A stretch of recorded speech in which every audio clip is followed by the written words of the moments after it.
Hello viewers, నమస్కారం. Welcome to లాడస్క్ channel. Advocate రానప్పుడు పార్టీ తమ కేసులో తామే కోర్టు ముందు రిప్రజెంట్ చేయాల్సి వస్తే ఏం చేయాలి? ఏ ఏ సందర్భాల్లో రిప్రజెంటేషన్ చేయాల్సి వస్తుంది? అసలు పార్టీ డైరెక్ట్గా రిప్రజెంట్ చేయొచ్చా? రిప్రజెంటేషన్కి ఏదైనా పద్ధతి ఉంటుందా? డేట్ ఎలా తీసుకోవాలి? కోర్టు హాల్లో ఎక్కడ నిలబడాలి? ఇలా ఎన్నో ప్రశ్నలు వస్తుంటాయి. వీటన్నిటికీ సమాధానం ఈ వీడియోని సమాధానం. ముందుగా మా ఛానల్ని మీరు కొత్తగా చూస్తున్నట్లయితే సబ్స్క్రైబ్ చేసుకోండి, షేర్ చేయండి. తద్వారా మా ఛానల్లో వచ్చే ఇన్ఫర్మేటివ్ వీడియోస్ మీరు ఈజీగా చూడగలుగుతారు.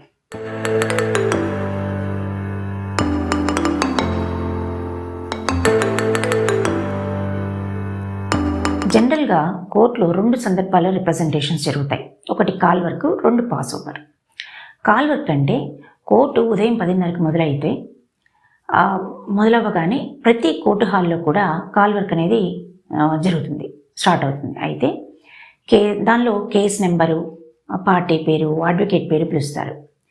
ఆ కేసు ఏ స్టేజ్లో ఉందో చూసి దానికి వారు సిద్ధంగా ఉన్నారా లేదా తెలుసుకుని, ఒకవేళ రెడీగా లేము అని అంటే కనుక అడ్వకేట్ రిక్వెస్ట్ మీద డేట్ ఇవ్వడం జరుగుతుంది.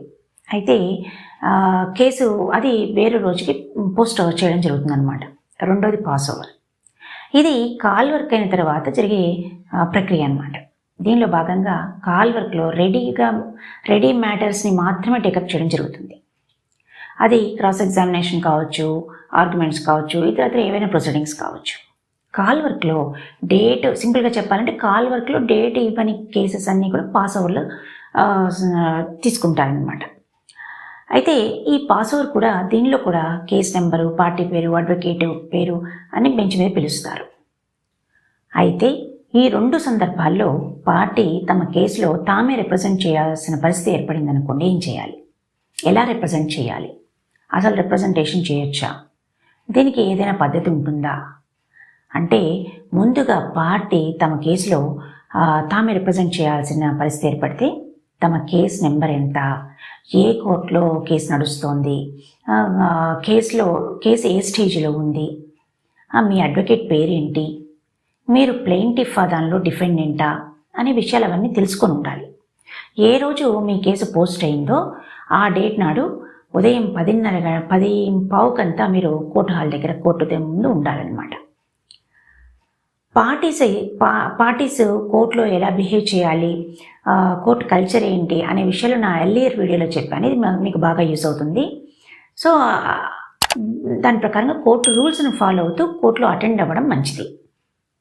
అయితే ఇక్కడ గమనించాల్సింది ఏంటంటే, రిప్రజెంట్ చేసే వ్యక్తి ఆ కేసులో పార్టీ అన్న అయి ఉండాలి, విట్నెస్ అన్న అయి ఉండాలి, లేదా ఆథరైజ్డ్ పర్సన్ అన్న అయి ఉండాలి. లేదంటే కోర్టు వారు ఆ రిప్రజెంటేషన్ తీసుకొచ్చవచ్చు.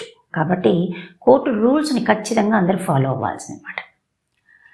ఇంకొకటి మీరు గమనించాల్సినటువంటి విషయం ఏంటంటే, ఆ రోజు ఏ ఏ కేసెస్ బెంచ్ మీదకి వస్తుంటాయో ఆ కేసు లిస్ట్ ఆ కోర్టు హాల్ ముందు ఉంచడం జరుగుతుంది.